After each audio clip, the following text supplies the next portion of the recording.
അസ്സലാമു അലൈക്കും വറഹ്മത്തുള്ള. സോഷ്യൽ മീഡിയകളിലും പത്രങ്ങളിലും ലഹരി ഇല്ലാത്ത ഒരു ദിവസമെങ്കിലും ഉണ്ടോ?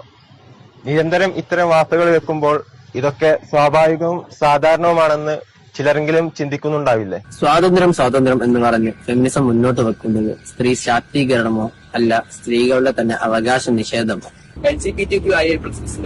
ജെൻഡർ പൊളിറ്റിക്സ് ആശയക്കാർ യഥാർത്ഥത്തിൽ തകർക്കാൻ ശ്രമിക്കുന്നത് നമ്മുടെ നാട്ടിലെ കുടുംബ സംവിധാനങ്ങളെയാണെന്ന് എത്ര പേർക്കറിയാം. നമുക്ക് നൽകപ്പെട്ട അനുഗ്രഹങ്ങളെയെല്ലാം നിഷേധിച്ച് ഒടുവിൽ അള്ളാഹുവിനെ തന്നെ നിരാകരിക്കുന്ന ചില ആളുകളെ നമുക്ക് കാണുവാൻ കഴിയും.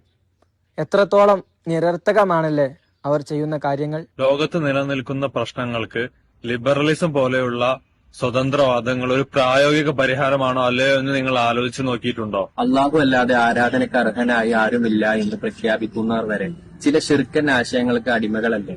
യഥാർത്ഥത്തിൽ നമ്മെ പടച്ചു പരിപാലിക്കുന്ന ഏകനായ അള്ളാഹുവിനെ ധിക്കരിക്കുകയല്ല ഇക്കൂട്ടർ ചെയ്തുകൊണ്ടിരിക്കുന്നത്. മുസ്ലിം പേരുണ്ടെങ്കിൽ അവൻ തീവ്രവാദിയാകുന്നതും താടിയും പർദ്ദയും ഒക്കെ ഭീകരവാദത്തിന്റെ അടയാളമാകുന്നതും നിങ്ങൾ കാണുന്നില്ലേ?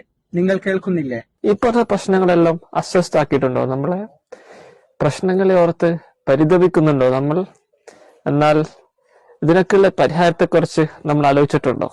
അതെ, ധാർമ്മികതയിലേക്കും മതമൂല്യങ്ങളിലേക്കും ശാശ്വതമായ പരലോക ചിന്തയിലേക്കുമുള്ള തിരിഞ്ഞുനോട്ടം മാത്രമാണ് പരിഹാരം. അതെ, കേരളക്കരെ കാത്തിരിക്കുന്ന ആ മഹാവിദ്യാർത്ഥി സമ്മേളനം ഒരു വെളിപ്പാടകലെയാണ്. ധർമ്മസമരത്തിന്റെ വിദ്യാർത്ഥികാലം എന്ന കാലിക പ്രസക്തമായ പ്രമേയത്തിൽ 2025 മെയ് 11 പെരിന്തൽമണ്ണയിൽ വെച്ച് കേരള സ്റ്റുഡൻസ് കോൺഫറൻസ് വരാനിരിക്കുകയാണ്. എല്ലാ വിദ്യാർത്ഥി സുഹൃത്തുക്കളെയും ഞങ്ങൾ ആർദ്രമായി സ്വാഗതം ചെയ്യുകയാണ്, ക്ഷണിക്കുകയാണ്. ഒരുമയാലെ ഒന്ന് ചേർന്ന് നിൽക്കുവാനൊരു ദിനം വിദ്യാർത്ഥികൾ വിളിച്ചു ചേർക്കും ധർമ്മസമര സംഗമം.